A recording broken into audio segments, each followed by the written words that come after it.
What's up, everybody? Welcome back to another live stream from the Scalar Learning channel. And today we are continuing with our daily content for the SAT coming up this Saturday, which I'm taking. Once again, thank you guys all for joining. Oh, I see it's 2 a.m. in Nigeria. That's hardcore. And 5 a.m. in India, and you're still on. Amazing. Thank you guys for coming on 2nd October giving SAT. Yes, I am as well, so that's pretty cool. And, excuse me, sorry.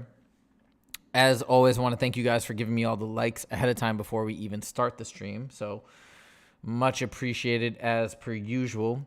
And what's up, Abdullah? What is up?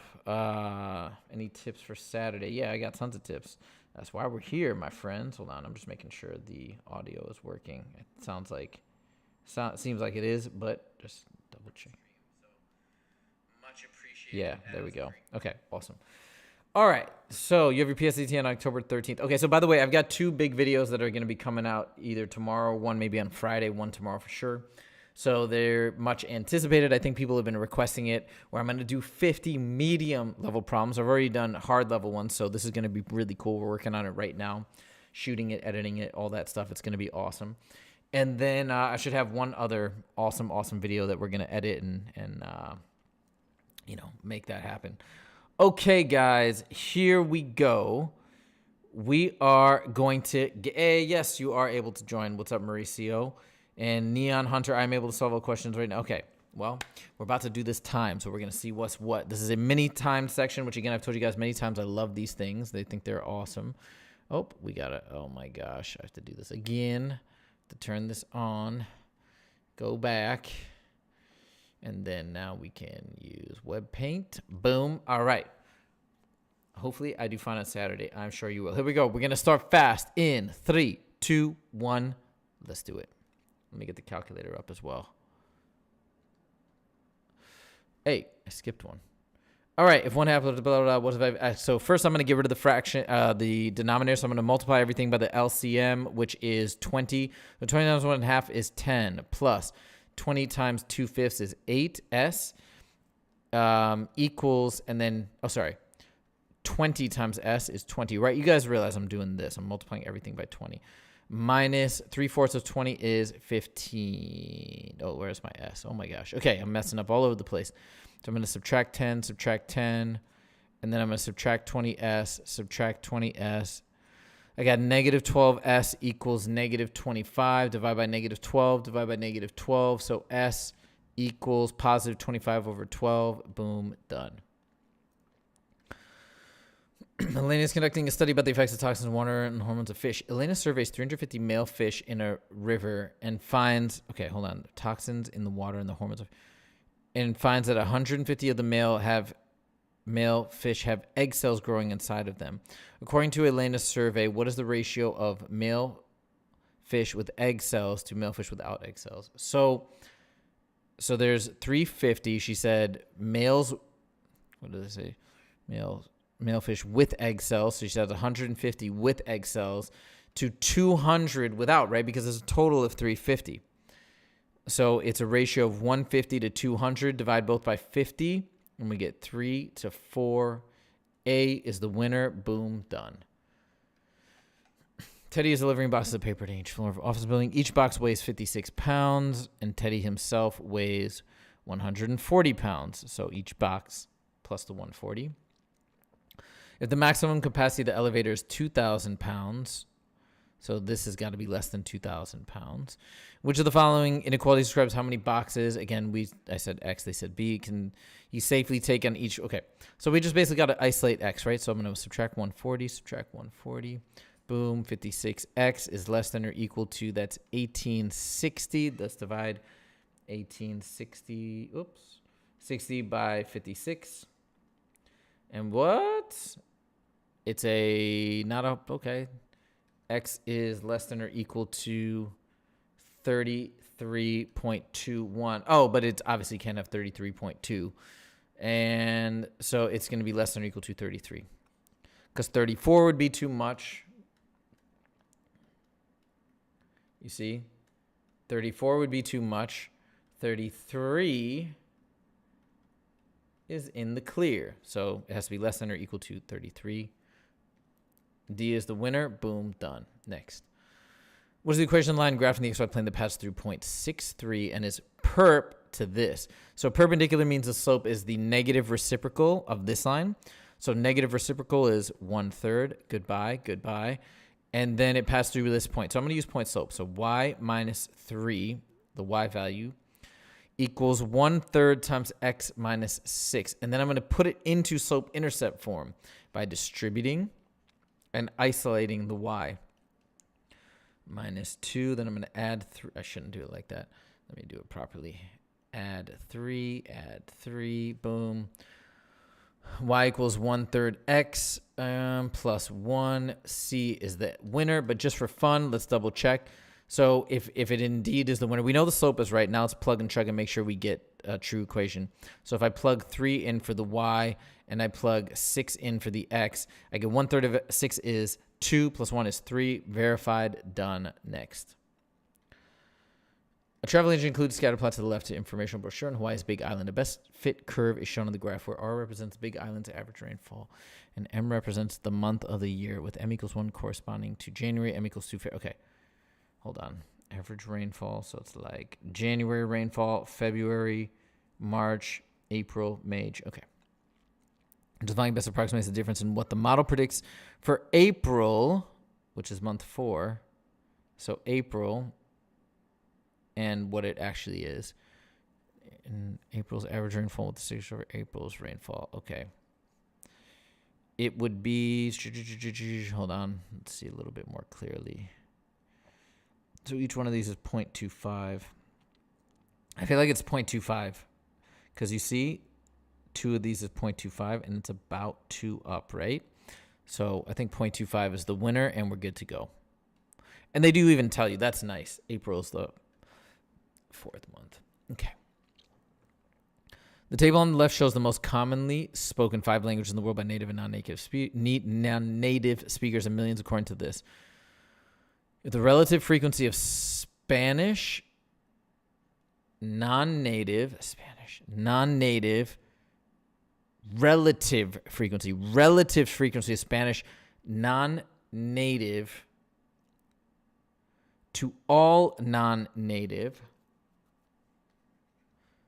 was 4.8. Okay, so I'm going to fill that in right now. So I'm going to take 0.048 times this total. Make sure I read that right. Relative frequency.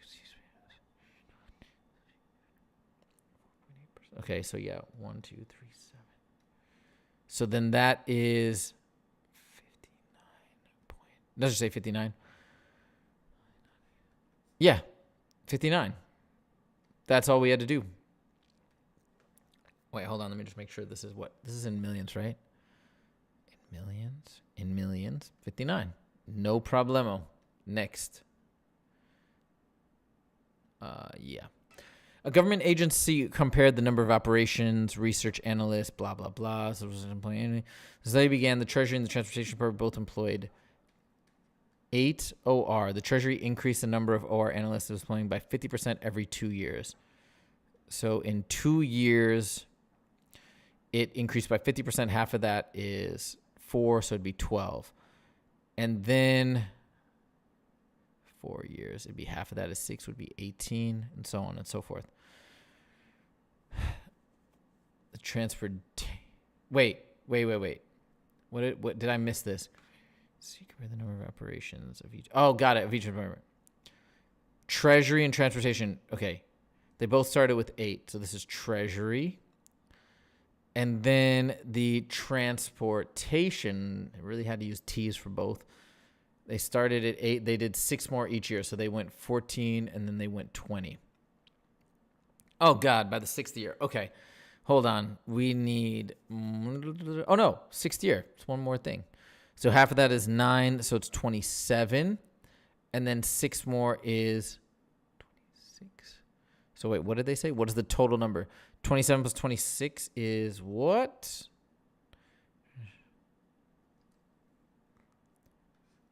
Oh, total. No.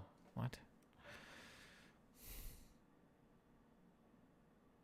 Oh, each year. Oh, no.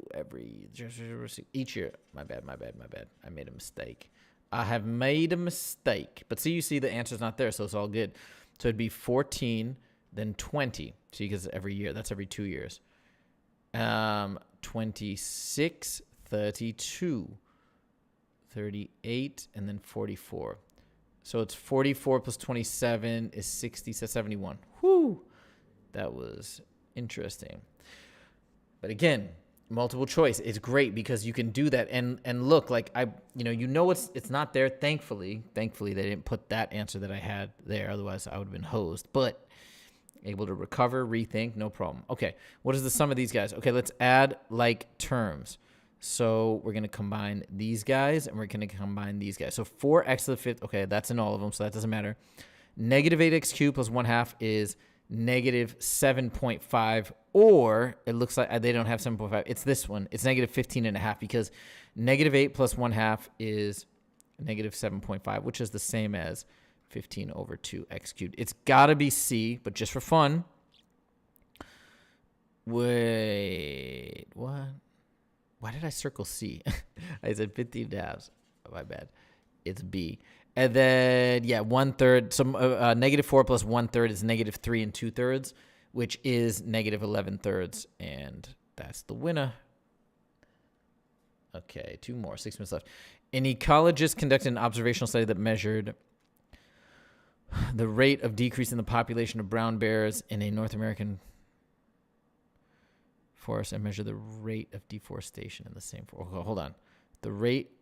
An ecologist conducted an observational study that measured the rate of decrease in the population of brown bears. The study concluded that the rate of decrease in population since 2000 is comparable to the increase in the rate of deforestation. Based on this data, which conclusion is valid? Okay. The increase in rate of deforestation of North America forests since 2000. No, that's definitely saying way too much. We can't assume causality. It's just no. The decrease of the brown bear population in North America since 2000. Again, no. We can't say that. And that's ridiculous. There's no correlation between... Wait. There is a correlation between the decrease in the brown bear population in the North American forests and the increase in the rate of deforestation. There's a correlation, but I don't think there's causation. I think D is okay. These ones are a little... Hold on, let me just think about it for a second. There is no correlation between the decrease.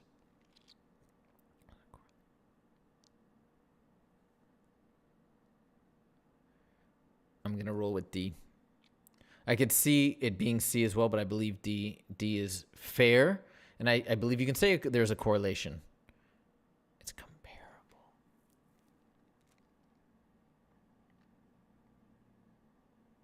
Okay, I'm going to come back to this. It seems comparable and it seems reasonable that there is a correlation.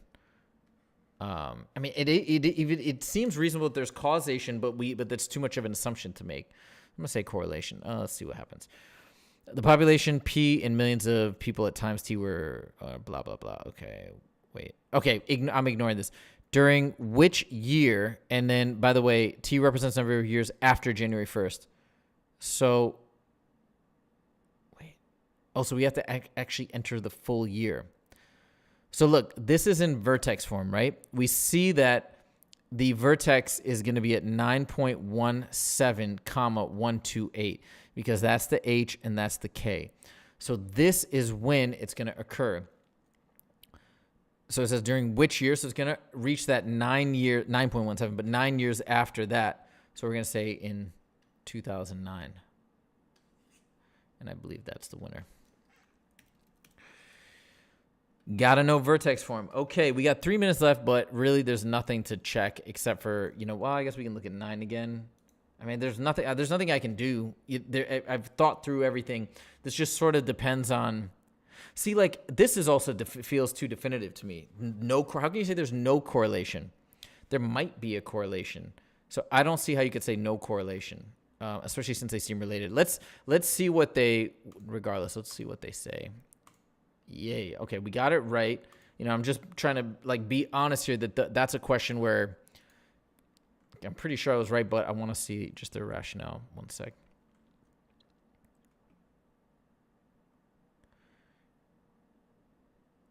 comparable, there is a correlation. Okay. Fair enough. And I mentioned the causal part. It was just this part that was a little iffy, but we got it. 10 out of 10. Boom. All right, let's see what we got.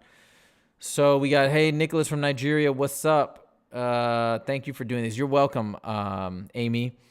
And Panav, Neon Hunter, I think it's C7 still tripping me up. Okay, guys, I would stay longer, but I've actually got tutoring sessions starting in 4 minutes that go for, and then I'm another 4 hours straight. 7, let me see if I can quickly explain it. Oh, yeah, this one you just got to plot out. Look, I could have come up with equations, but I didn't do that because I didn't feel like it was necessary. But the main thing is this, right? They both start with 8. And we're trying to figure out what happens in 6 years. 1, 2, 3, 4, 5. Oops. 5 and 6. The first one, they said it increases by 50% every 2 years. So 50% of 8 is 4, so it becomes 12. 50% of 12 is 6, so it becomes 18 in 2 years. 50% of 18 is 9, so it becomes 27. This one increases by 6 every year. 14, 20, 26, 32, 38, and wait. Hold on. 1, 2, 3, 4, 5, 6. And then 44. And then you just take the total. You add them up. 44 plus 27. That's it. All right, my people. You guys are preparing. We're going to do another live stream tomorrow. I just don't know. Wait, let me see what time is scheduled for tomorrow. Yeah, so tomorrow, I know people are asking. 10 a.m. PST. That's the time, roughly. So we're going to do it at 10 a.m. PST tomorrow. We're going to do another one of these mini tests. And like I said, I got 2 really awesome videos coming out in the next 2 days as well. Okay. Thank you for all the likes. If you did like this video, please feel free to click that like button. If you haven't done so yet, make sure to subscribe if you want to see more from the Scalar Learning channel. Thank you guys so much for joining, and I will see you in the next video. Take it easy.